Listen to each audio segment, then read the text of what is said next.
From KLCC Media, this is the Oregon Grapevine. I'm Barbara Dellenback. The Oregon Grapevine highlights fresh-pressed conversations with people who are actively and passionately creating the present and future in which they wish to live.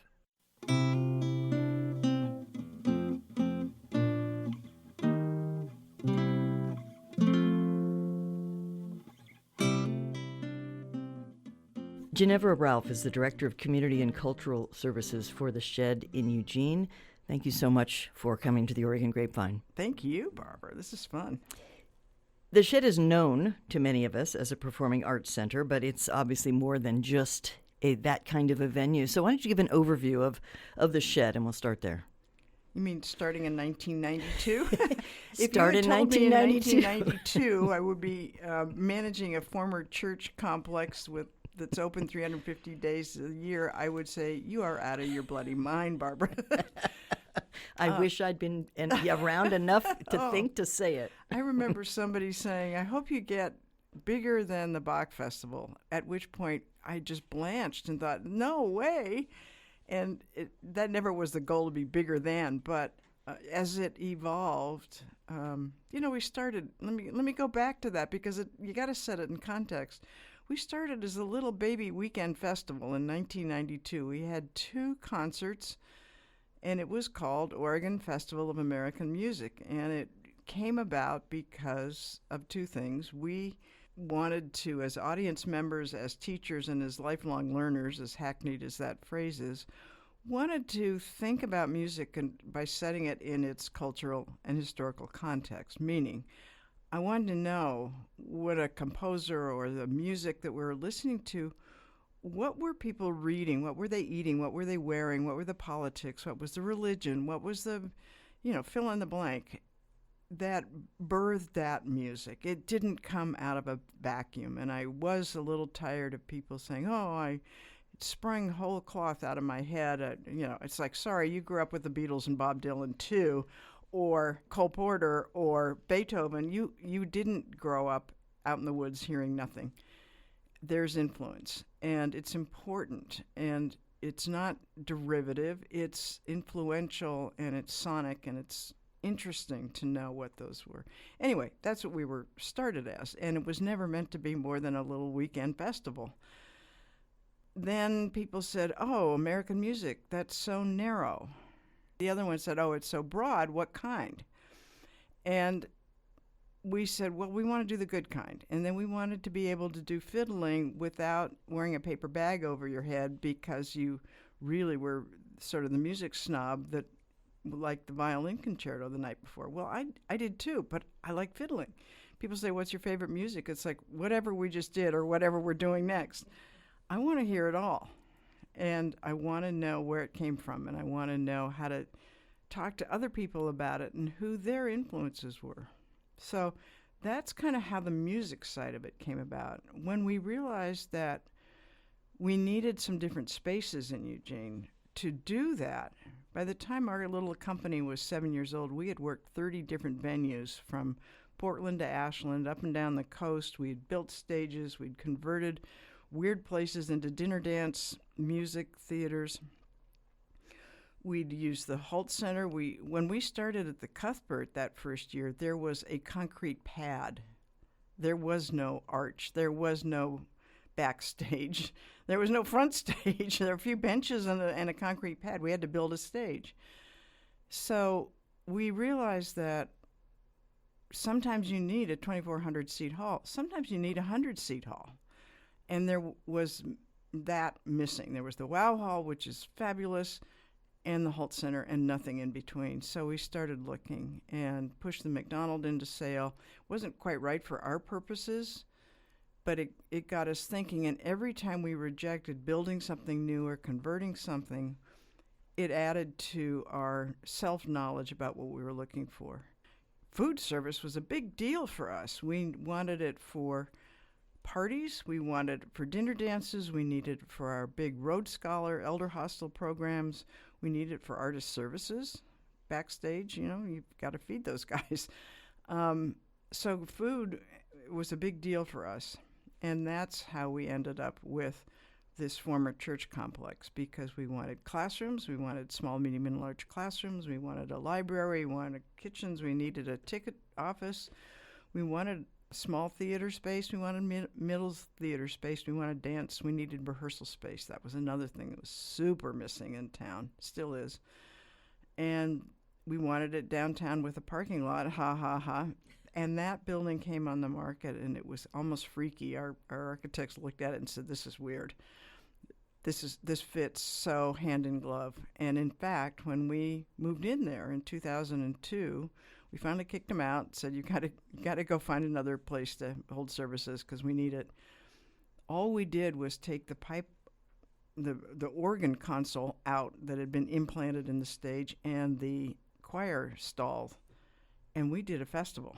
Now, we've been remodeling for the next 24 years, but that's how it came about, and it was organic. It made sense. Every step made sense. Even if you had said in 92, you're going to be doing this, it's like, no, but we are.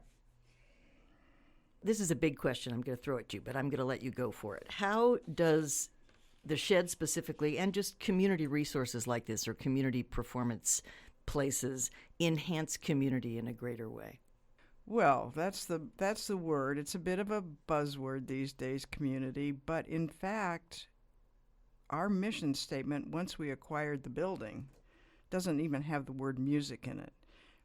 Our mission is to build community, and we use it through three big avenues. One is creating, one is learning, and one is helping people have it as a cultural resource.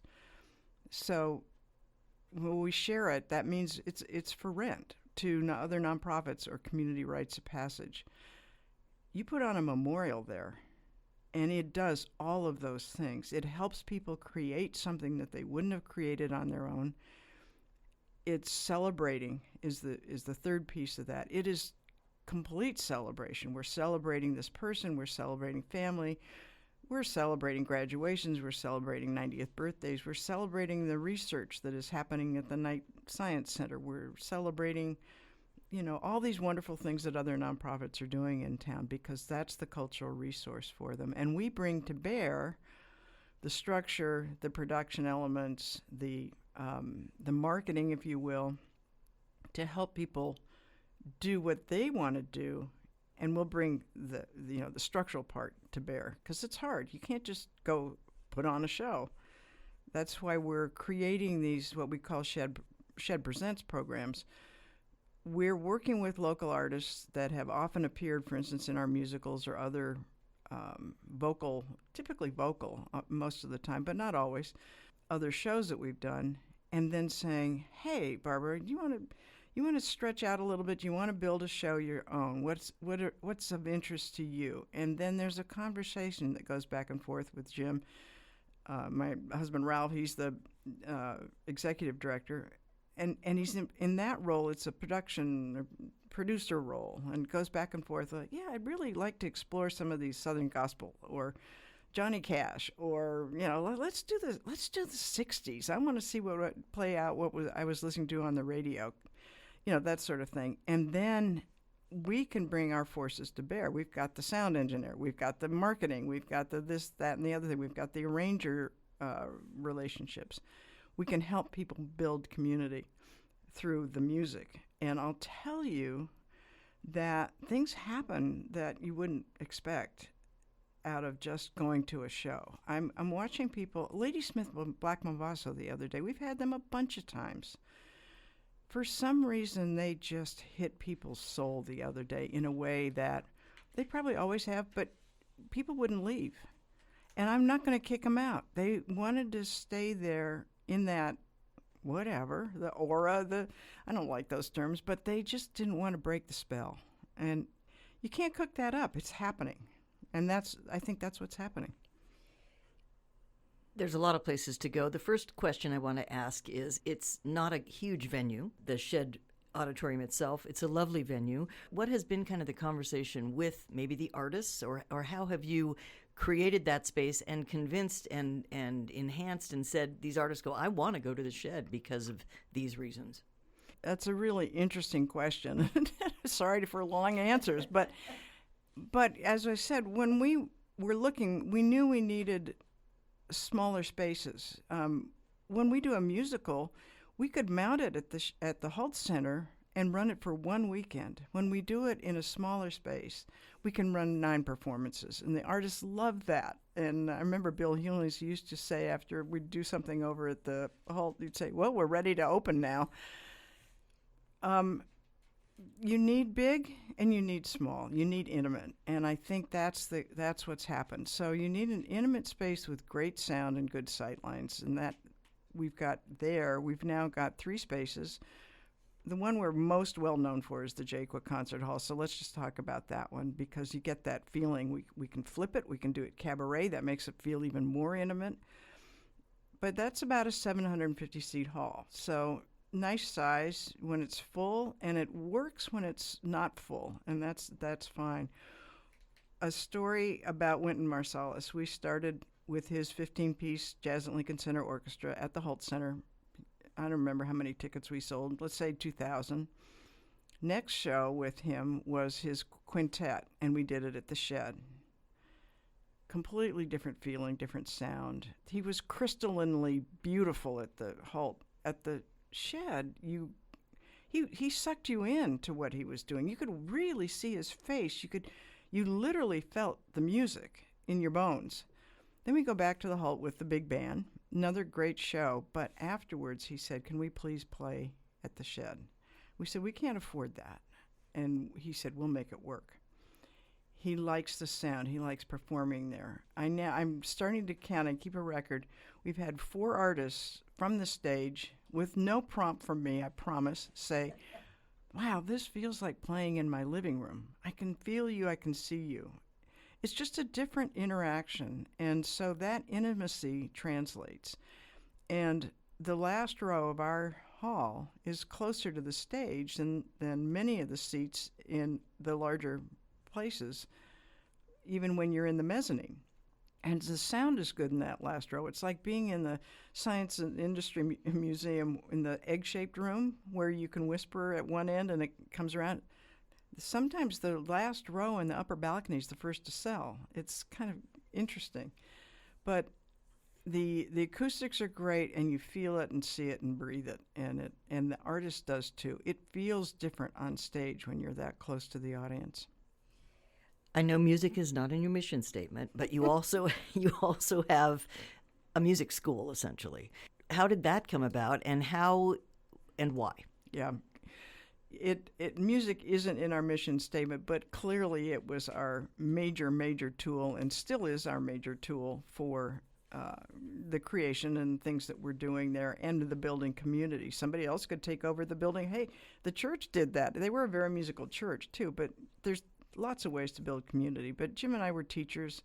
It was clear that there was a lot of learning left to do, and things to do together that wasn't happening. And so as a qualitative researcher, I had fun asking a lot of my adult friends, "Did you ever take music lessons? Do you still play?" Most said no. Why did you stop? That's the key question. And what would get you going again? So I really was very interested in the amateur, not in the professional. Amateur means lover of, not bad at. And so that's how the school got built. It's like, what can we do for people that really just want to play for fun? So we don't have our students practice. They have to go play. Our paid professionals have to practice. They better be really good because you're paying to hear them. But if you want to come and noodle around, that's your business. This is elective. And so those opportunities of what do people want to learn, how do they want to learn it, when do they want to learn it, how often do they want to do it, is the kind of questions that we're trying to be responsive, both on stage, I would say, and in the classroom or the studio. If my goal is to create lifelong participants in music, in live music, both sides of the stage, how do you do that? So the more you learn, the more you are participating, whether that means you're actively playing something. And I would argue that the more you touch something like that, even if you say, "Whoa, that's not for me," If you've played an upright bass, you get what Edgar Meyer is doing more than if you've never touched an upright bass. It's like, wow, that is impressive. And just makes you feel like you know something more. Maybe I'm throwing this at you, but you probably know how many students you have that are kind of using that music school or have had. Yeah, it's interesting. It's really hard for us to answer the question about how many students because I've got both adults and kids, and we've got classes. We do things off-site also. For example, we have an interesting program called Unforgettable that we've been running for about 10 years that's out in memory care facilities where a faculty person goes out, and it's very participatory. We're not playing a little mini concert while people sleep. The whole point of it is to engage them. There's a very interesting book called This Is Your Brain on Music by Daniel Levitin that is a good layman's read about how your brain is actually different when you're doing music, where that is housed in your brain. And what we found, and there's a lot of other people doing things like this around the country, people with severe dementia can still sing and tap and rhythm and smile, and stories come out, and it's been really amazing. So do I count all those people as students? Yes, in one way, because I have to give them scholarships because they can't afford what we're doing. What I would want to say is after COVID, and I'm still puzzling on this quite a bit, the adults came running back. Usually we were about a third adults and 2/3 kids under 18. The kids haven't come back as much. I'm a little worried about that, and I'm not sure why. The good answer is they're doing it online, so at least they're doing something. Bad news is I'm afraid they got out of that cycle, and it's different doing a synthesizer and a keyboard and stuff like that.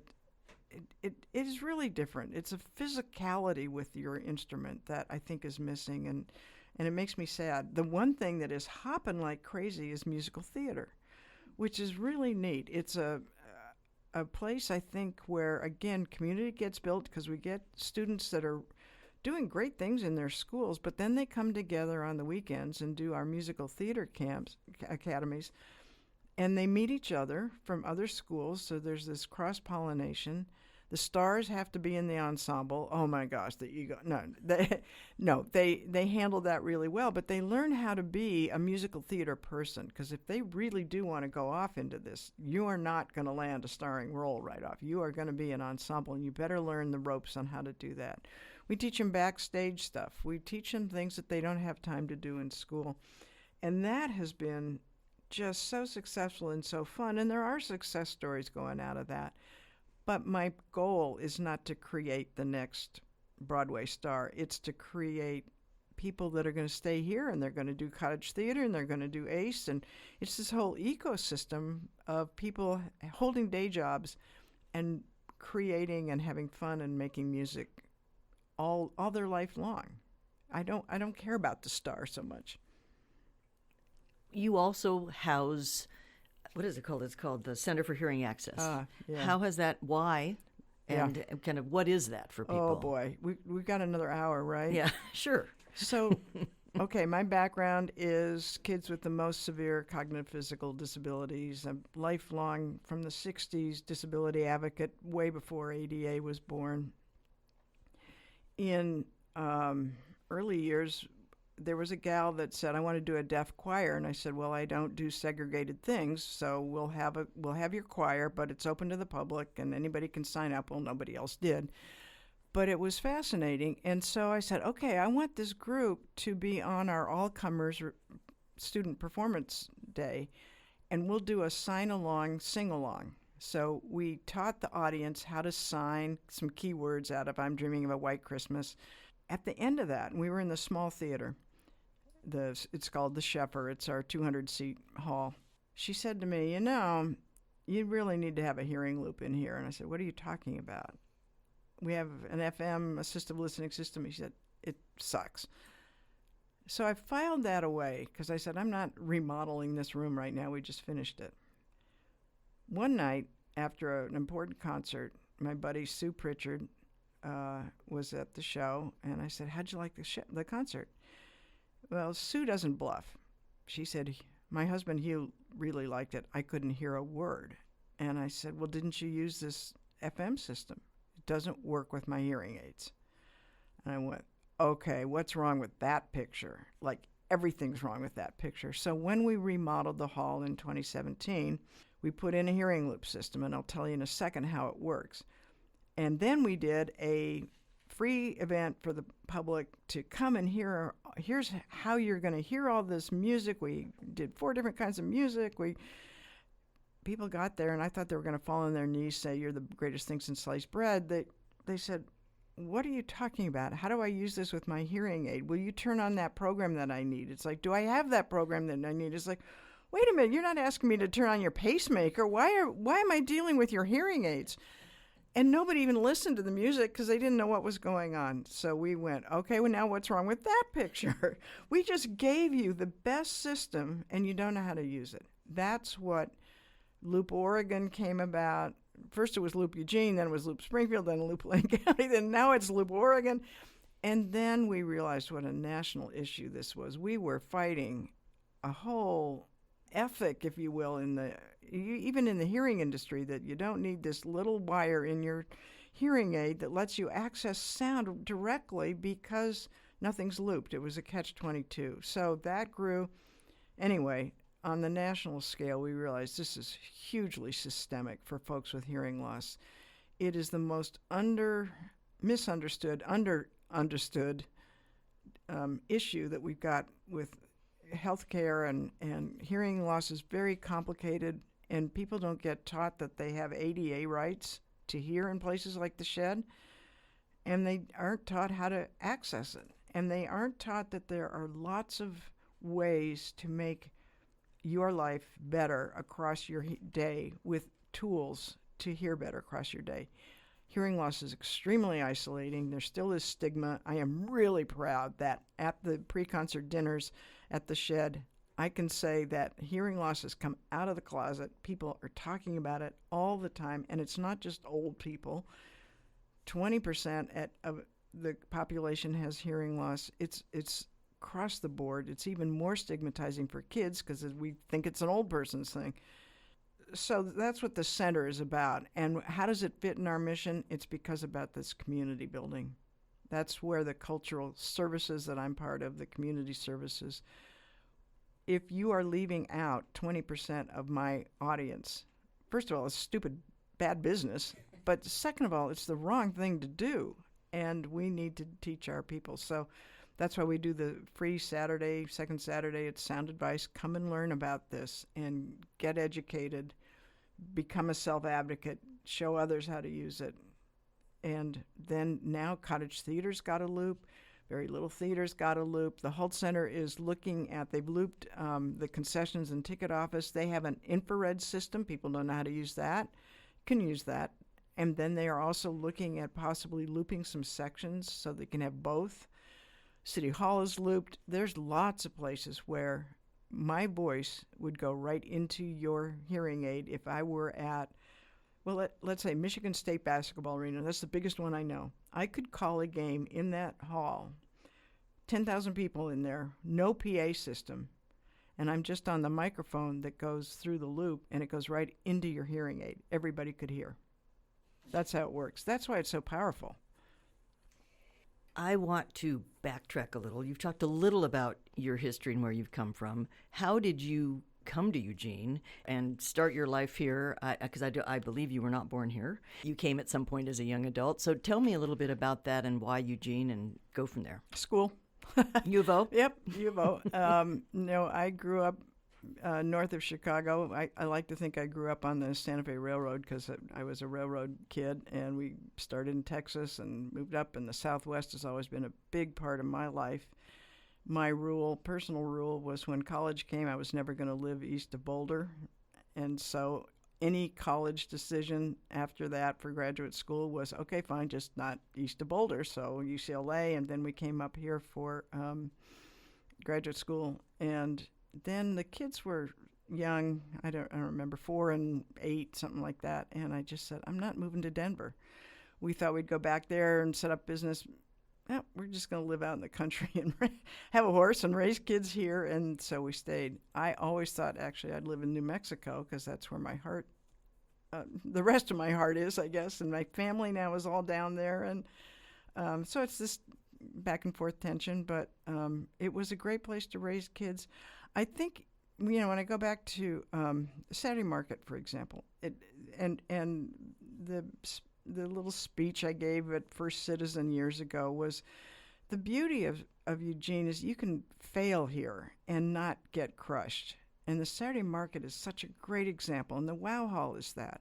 It's this culture of try things out, get better, improve, then try it again and keep growing. And you can do things here. You can experiment and you can build things. And that's why it was attractive to stay here. I think that's how the shed got born. You make some missteps, you try it again, but you're not clobbered, and that's why Saturday Market's always been extremely important to me as a cultural entity, and that's a whole other history. That was part of it. I mean, there was no ballet. The Tony and Riley had a ballet school. And when the hall was built, Benson Snyder, he knew I'd been involved in some dance stuff, said, well, we need a resident ballet company. And I said, okay, well, let's start it. And I remember Riley saying, wait a minute, now we've formed it into a nonprofit and you can fire me from my company? And we said, yeah, but that'd be stupid. My former brother-in-law, Philip Bales, started the opera company. So you can start things here and they can continue, or they can fail. Not fail, but they can run their life. And you say, that was fun, but it's not going to keep going. It's okay to stop. And it gives you that space, I think, that creative space and energy and permission. And I don't know, there's a vitality here for doing that. What inspires you to keep going every day and to do the work you're doing, Ginevra? The people, the kinds of comments that you get after a concert. I mean, first of all, I love going to the concerts, but the comments that people make, it isn't just, oh, that was a nice show. This was, wow, this was really moving. This is so important. It was, I don't know, there's a relationship with the people. And I will tell you that the Center for Hearing Access and the work we're doing in that is very integrated in it. It is life-changing. So to the extent that some of the experiences, and it's everything from Pat Metheny and Tweety and Ladysmith, and for me, it's Chris Smither. You get moved. It's something. I'm not a churchgoer, so if that's what church feels like, that's why. You're moved. You're changing people. You're making things happen with people. I get to wear the sequins, and I get a lot of credit. I can't. There's 45 people behind me in doing that. And so we're all having that kind of fun. Sadly, you don't have sequins on today, Ginevra. It looks a little stupid at 9 o'clock in the morning. It looks a little stupid anyway, but I'll tell you, if I don't wear them now, I really get grief from the audience. Anything you want to add here that we haven't touched on about just the work you're doing in the shed and community building? I think, yeah, there's a whole big political thing going on about downtown and coming downtown and that sort of thing. And it is going to be just critical to get smart about what we're doing downtown, because it's not. There's a push about an arts and entertainment district. I really balk at that. It's not that. It's an ecosystem. Again, another hackneyed word, but we need hotels and restaurants and conference centers and safe places for kids to come. I'd love to have a city where kids can get on their bike and come down, take a music lesson, go to the great climbing gym, go over to the library, get a book, go to the ballet school, do all this stuff without parents worrying about it. That would be a great vision. But at the same time, too, I want people to come to town and come and have dinner somewhere and stay the night and go shopping and have fun and go to a concert, whether it's with us or with all the other wonderful places in town. It's more about how do we make this be a destination or a place to come and enjoy and enrich yourself with all of the things that are going on. So that's something that the community needs to do. And I'll tell you, if you don't value it right now, we're going to lose it, because it's very hard to do business right now. And the other thing, my message is, we are literally open 358 days. We are not a nighttime event. We are open from early in the morning every day, and we're open on Sundays. We have concerts every day. There's only 7 holidays that we're closed. So that's the vitality that is potentially there, I think, for all of us.